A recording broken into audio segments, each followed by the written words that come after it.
प्रार्थना क्या है? जीवन में क्यों है ज़रूरी? आपका प्रेयर अर्थात प्रार्थना पिता परमेश्वर के साथ कैसे होना है? आप प्रेयर तो करते हैं 2 घंटे 4 घंटे, क्या आपका प्रार्थना का कभी उत्तर आया है? आइए जानते हैं। प्रार्थना परमेश्वर से एक प्रकार का बातचीत है कि आज मैं पिता परमेश्वर के साथ बातचीत करने जा रहा हूँ। मैं पिता को जो स्वर्ग में है उसको पवित्र नाम से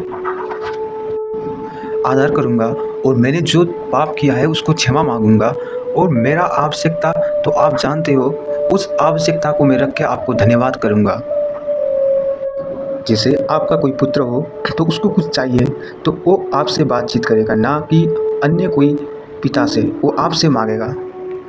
ऐसे ही प्रार्थना में बैठने से पहले हमको कुछ चाहिए, अगर कुछ चाहिए तो हम पिता परमेश्वर से बातचीत कर रहे हैं, वो माइंड मेकअप में करना चाहिए कि हम पिता से बात कर रहे हैं। आज मैं पिता से मांगूंगा कुछ, पिता मेरे को देंगे, बल्कि एक विश्वास रखना चाहिए। पिता परमेश्वर के साथ बातचीत एकदम।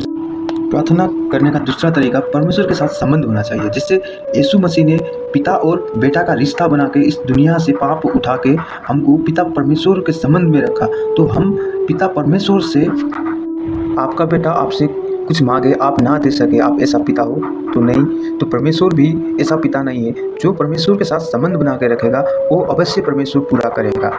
आमीन। प्रार्थना करने का 3 तरीका: भरोसा और विश्वास। यदि मैं उसके वस्त्र ही को छू लूँगी तो मैं चंगी हो जाऊँगी। ये मरकुस ने लिखा था, एक स्त्री ने उस पे भरोसा करके, विश्वास करके उसकी वस्त्र छूने लगी तो वो चंगे हो गए। हालेलुया। तो परमेश्वर के साथ भरोसा और विश्वास एकदम निकट है। आप भरोसा और विश्वास रखो।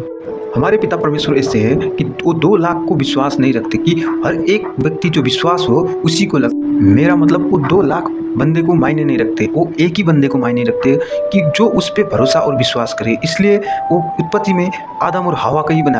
तो आप ये 3 चीज़ों से प्रार्थना करना शुरू कीजिए तो आपका प्रार्थना स्वीकार करके परमेश्वर, पिता परमेश्वर आप